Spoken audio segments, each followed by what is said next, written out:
Hi, today we're going to learn how to install the Nexo Air Light Solid Tires. For this installation, we're going to need a few things. First, we're going to need our Nexo tire. We're going to need our wheel. We're going to need a pair of needle nose pliers. And we're going to need the Nexo DIY kit.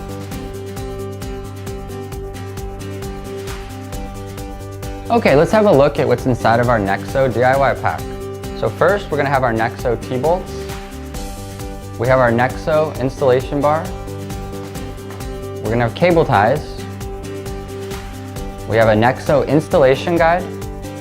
And we have the Nexo T-bolt caliper selection tool. Okay, let's take a moment to look at Nexo's T-bolts. The T-bolt is Ultrajet's patented safety device that's designed to keep the tire secured firmly on the rim, preventing it from rolling or being twisted off. There are 3 T-bolt sizes. We have large, small, and super small, or LSSS. The size we've written on each T-bolt in millimeters. For example, with a 26 by 1.5 tire, there are 4 sizes of L T-bolts. If you're not sure which T-bolt is going to best fit your rim, you can always check on the measurement comparison table that's included inside of Nexo's installation guide. Normally there is an ETRTO number that you can find to know the size of your rim. Okay, so we have 3 ways that we can measure the rim's width to know the best size T-bolt to pick. And the first way to do that is we're going to use a standard caliper, and we're going to measure the rim's width, and then we're going to add 3 millimeters to that measurement. So in this case, we have 18.5, and so we're going to add 3 to that and get 21.5, which is going to be the size of the T-bolt for this rim. Okay, the second way to measure the rim width is by using the T-bolt selection caliper. Similar to the standard caliper, insert it into the rim and measure outward. Once you have your measurement, make sure that you're not bending or twisting the caliper, and then take the measurement and compare it with the measurement comparison table to find the best fitting T-bolt. With the standard caliper and with the T-bolt selector caliper, if you're between 2 T-bolt sizes or you're not sure which size is the best fit, always pick the larger of the 2 T-bolt sizes.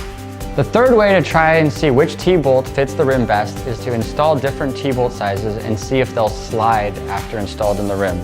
So we're going to do that by starting with the 20.5 T-bolt, installing it in the rim,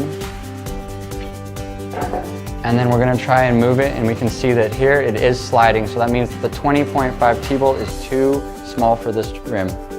Next, we're going to try the 21.5 T-bolt, and we're going to try to slide it in the rim, and here we can see it will not slide in the rim, and so that means that we have the right fitting T-bolt for this rim. No matter which method you use to find the right fitting T-bolt, make sure to always install a T-bolt on the rim so that you know it's the best fitting T-bolt for that rim. All right, now that we have the right size T-bolt for the tire, we can begin installing the T-bolt into the tire. To do that, take a T-bolt and you're going to slide it into one of the grooves in the tire. After you've by hand installed the T-bolt into the tire, take your installation bar using the flat end and you're going to press down flat firmly on the T-bolt to make sure that it installs into the groove.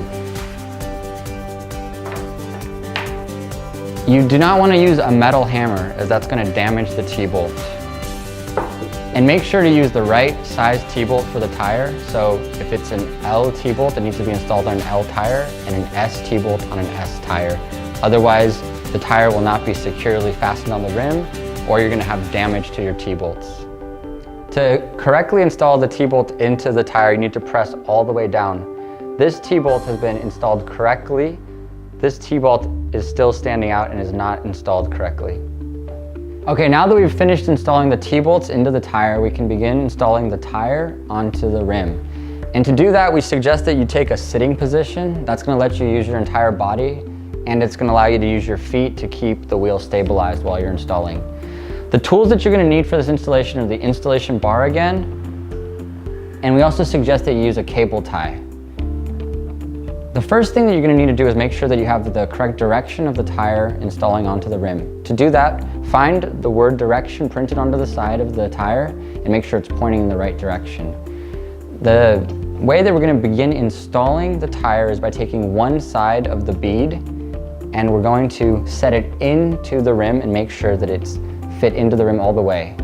And then with one hand, we're gonna hold the tire in place while we use the installation bar to get the other part of the bead and one T-bolt installed into the rim securely. So to do that, first we're gonna use the installation bar against one bead, and we're gonna leverage into it until the bead goes into the rim. And now with the installation bar again, we're gonna leverage into the other part of the bead. And once the bead goes into the rim securely, then we use the installation bar against the T-bolt, and we're going to leverage the T-bolt until it clicks into the rim securely. And now we have one section of the tire installed into the rim, and we keep securing it with our hand while we take the cable tie and we wrap it around to keep the tire in place on the rim. Okay, now that we have the first section of the tire installed on the rim, we're gonna begin feeding the rest of the tire onto the rim. And to do that, we're gonna use our left hand to hold the tire securely in place while we begin feeding the rest of the tire with our right hand.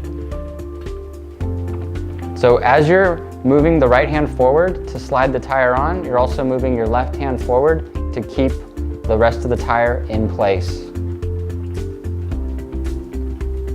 Now at some point, you're gonna reach a part in the tire where it just gets too tight and you can't pull it on any further with your hand. At this point, while you use your left hand to keep the tire on the rim, go back to your installation bar, and you're going to use this to begin leveraging the tire onto the rim.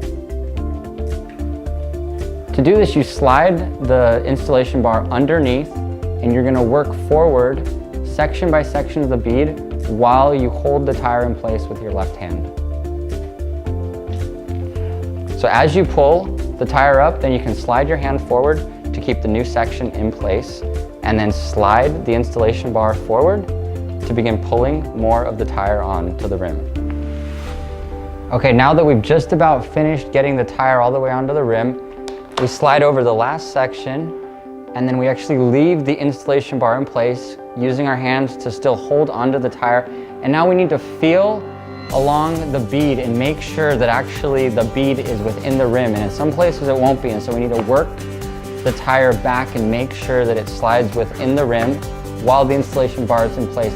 Now we can feel that on one side that the bead has gone all the way into the rim and we're still holding onto the tire, and now we can with one hand hold onto the tire and with the other hand grab the installation bar using our legs to secure the wheel, and then slide the installation bar out, still holding the tire in place and letting it settle into the rim on one side while the other side is out. We have the tire installed onto the rim, and we make sure that on one side of the rim we have the beads and the T-bolts sitting all the way into the rim without anything popping out. We can begin working on getting the beads into the other side of the rim. So we're gonna use the installation bar again, and we're gonna focus first on getting the beads into the rim, and we're gonna leave the T-bolts for later. So to do that, take the installation bar, and you're going to leverage into each section of the bead, making sure that it sits all the way into the rim. Once you get one section of bead into the rim, you're going to skip over the T-bolt, and you're going to work on the next section of bead.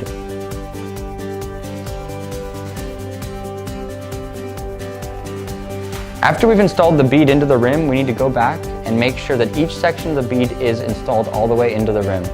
We can see here that the bead is sitting into the rim correctly, but here the bead is not sitting all the way into the rim, so we need to go ahead with the installation bar again and work that bead all the way in. Now that we have the bead installed all the way on this side of the rim, we're going to begin working on installing the T-bolts into the rim using the installation bar again. So to do that, we're going to hold the tire securely with one hand while using our legs to also keep the wheel in place. And then we're going to take the installation bar and we're going to leverage it in between the top of the T-bolt and the tire. Once we have that in place, we're going to use our body as well as our hands, and we're going to push down onto the T-bolt and in to make sure that it will click into place. Once we have one T-bolt in place, then we can begin working our way around the wheel and installing all the T-bolts. Once you've finished installing the T-bolts, you want to make sure that they're all installed all the way correctly. So here you can see that we do not see any T-bolt and we don't see any bead, so that means we have correctly installed. But if we look over here, the T-bolt is still showing, so that means that this T-bolt is not completely installed, and we're going to need to go back with the installation part Okay, now that we've installed all of the T-bolts into the rim, we're gonna remove the cable tie. And then we need to check again to make sure that all the T-bolts and beads are still sitting firmly into the rim. So to do that, we're gonna work our way around the tire, twisting and turning on the tire to see if any of the T-bolts or beads pop out. If they do, we're gonna go ahead and need to install those back in before we can use the tire. If we do not get the T-bolts in, they're gonna break off inside of the tire and we're not gonna be able to ride the bike safely. When it comes time to take off your Nexo tire, one way to do it is by using your hands to start removing the tire from the rim and then using the installation bar to get under the tire and help ply it off. So first you're going to turn the wheel towards you and grab the tire and start turning it away. Once you have removed the tire from the rim, you're going to take the installation bar and you're going to pry it underneath the tire so it can help you to remove it from the rim. As it begins to come off of the rim, you can start turning the tire around and pulling the tire off of the rim. When it comes time to remove your Nexo tire, especially if you've worn the tread all the way down and you will not be using the tire again, one option is to simply cut the tire off. To do that, you can use a knife and you will just begin slicing through the tire until you've sliced all the way through it. So let's go ahead and do that now.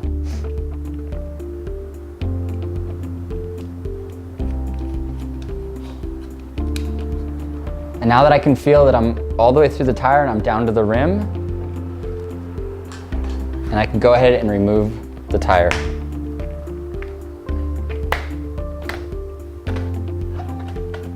After removing the Nexo tire, the T-bolts may still be installed in the rim. Go ahead and remove these T-bolts with a needle nose plier. Feel free to use the Nexo tire again, but you need to make sure and install new T-bolts on the tire. Do not use the same T-bolts again.